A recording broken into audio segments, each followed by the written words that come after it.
Beautiful beings. Bienvenido.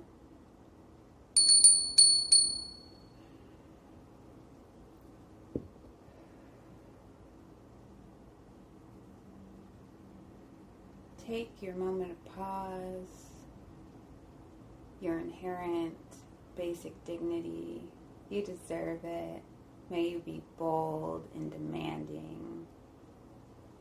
Pause, rest, play, joy.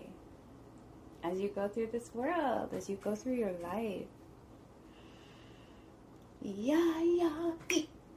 So, I want to go in on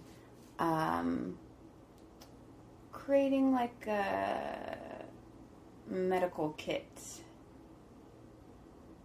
Which maybe I'm like, I didn't bring any actual medicine, really. But a kit can be as simple, as a bag. This one is this.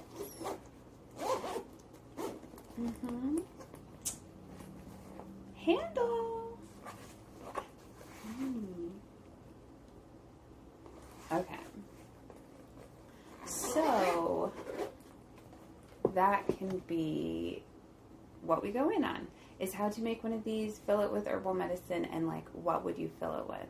So as some of you know, I'm an herbalist, a medic, a preventative health practitioner. I just made that up, but I love it. So I have herbal medicine for myself, the community. I've made community medicine.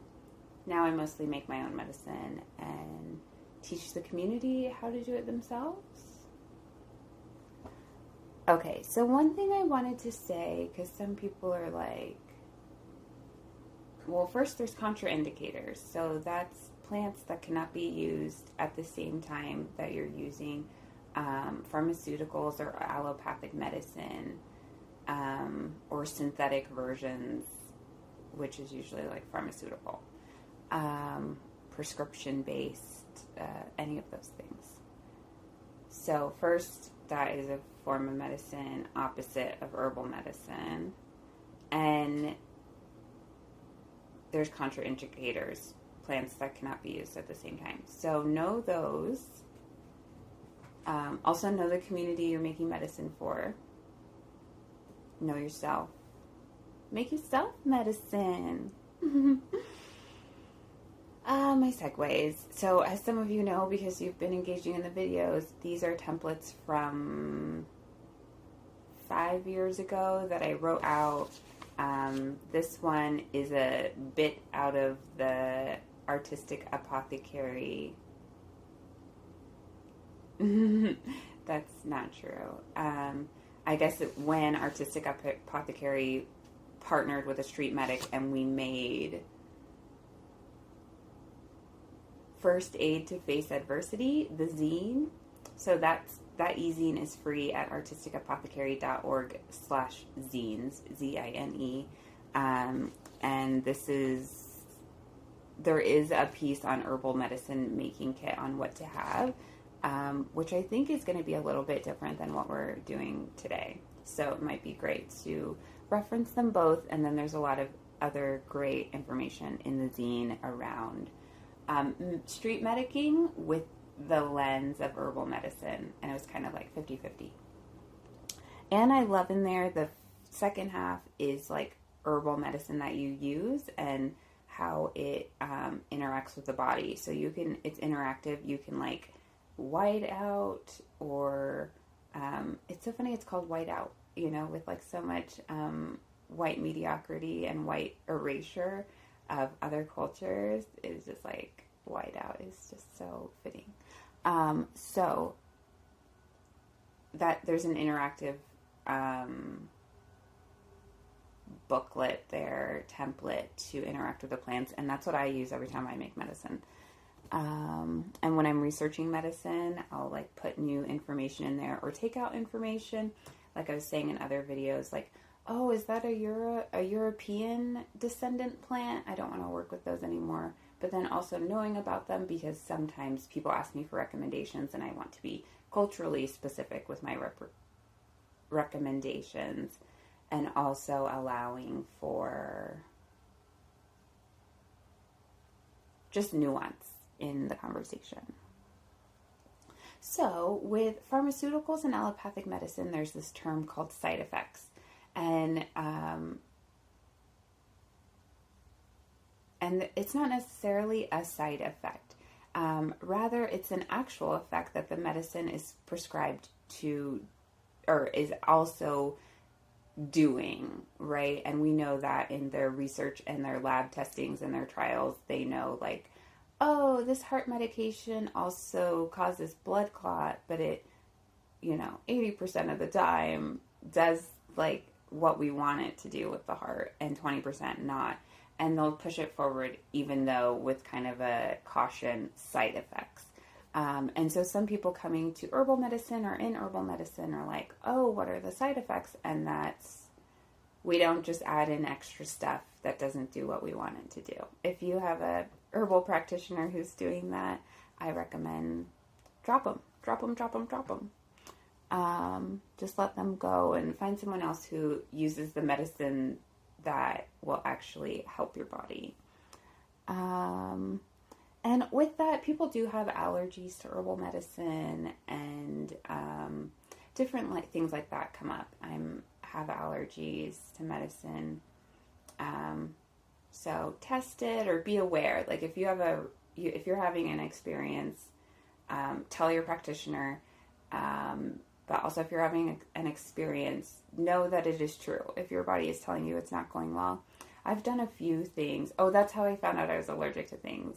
I was taking them. Everyone was like, it'll relieve that so fast. And then they were like, take more if it's not working. And I was getting sicker and new sicknesses. My stomach was hurting, just like having it in my stomach. And then I came to the conclusion, oh, I'm allergic to this. Like, these are the exact opposite results that I'm supposed to be having. And that's okay, but I need to like move away from this plant in this way. And so I have done so, and I recommend you do the same. And definitely let people know of your allergies. Know of kind of common allergies in your community if you're making community-wide medicine. Know what kind of pharmaceuticals, because I think the contraindicators, I'm not super familiar with them because I mostly don't work with people who are on allopathic medicine or pharmaceuticals or synthetic things. But how kind of to get to where you want to go, it's nice to know what part of the body contraindicators kind of happen in a part of the body, as well as with certain medication. So those are like the two areas that you want to know about. Compost this. Oh, backside. Oh, okay. So there's a little birth kit on the back. So just so I can compost this forever. It's saying, so this is another kit inside of our kit video, is a birth kit if anyone is having a birth, some things to have medically. I would say also have emotional support in your bag, mental support in your bag, blood absorbing cloths, cord clamping something, which I wouldn't recommend actually. This is 5 years ago. I have just like grown out of that. I no longer believe in cord clamping of any kind. I believe the blood flows all the way through on its own from the placenta into the baby. And when the blood is all through, the cord will fall off and the belly button will heal and the placenta will dehydrate.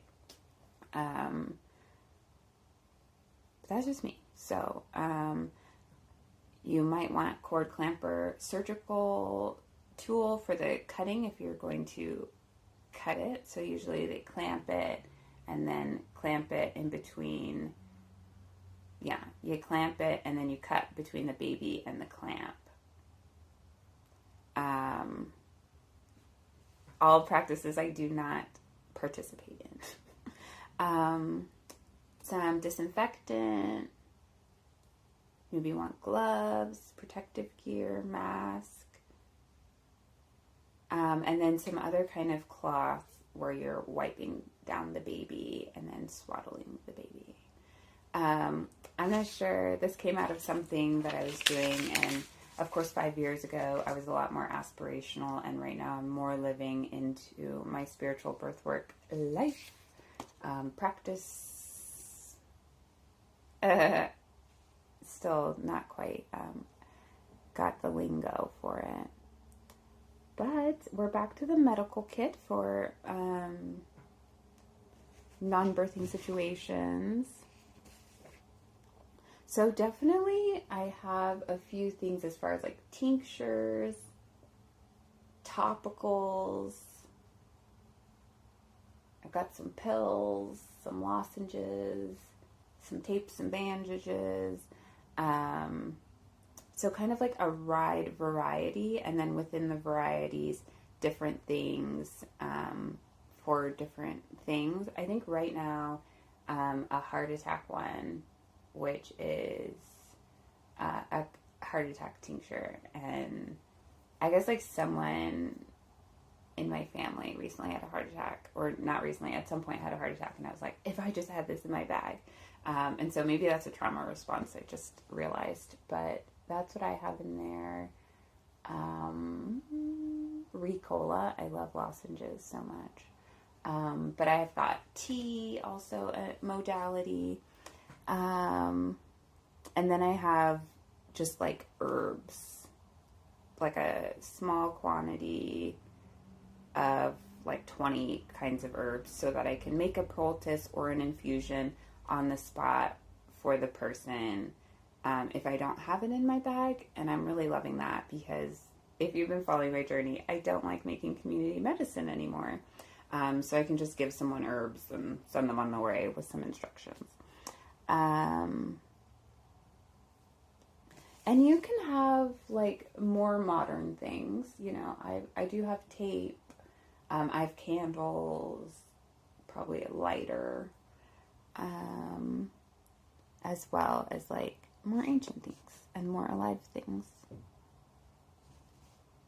So just like I was saying, go check out that zine for the specifics on what to have. I thought I had it written down here, but I don't. So this is kind of just giving an addendum to that, what I didn't get to write about.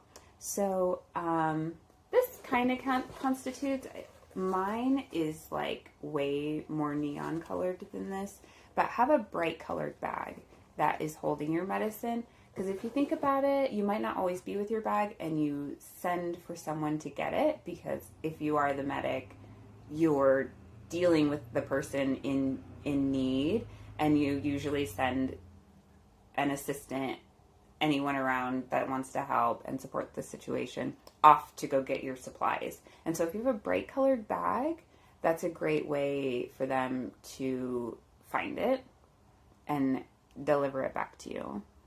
My bag has a lot of compartments. This one does not, but I like having some kind of compartments. I also have like a fold out bag that has like a hanger. So to think about like, how can you post up your bag so you can use it? Are things I think about, like how do you use your bag in like the heat of the moment and being prepared for that. Thinking about the different kinds of containers, you know, if you're somewhere where things are just bashing, you know, you're probably going to want plastics. I do most things in glass, and that's also more weight. And so to kind of plan ahead for that. Like I was saying, figure out what ailments you need, or ailments are in the community, how they like to get the remedies, making medicine like that. Check out my basic herbal medicine making video, if you want to like learn how to make some things. I think that's it. Super love it. Love purging these things and moving on from these things. And check out the zine. This is a addendum and ad lib to that. And thank you so much for the journeying with me and taking a moment to check out this video.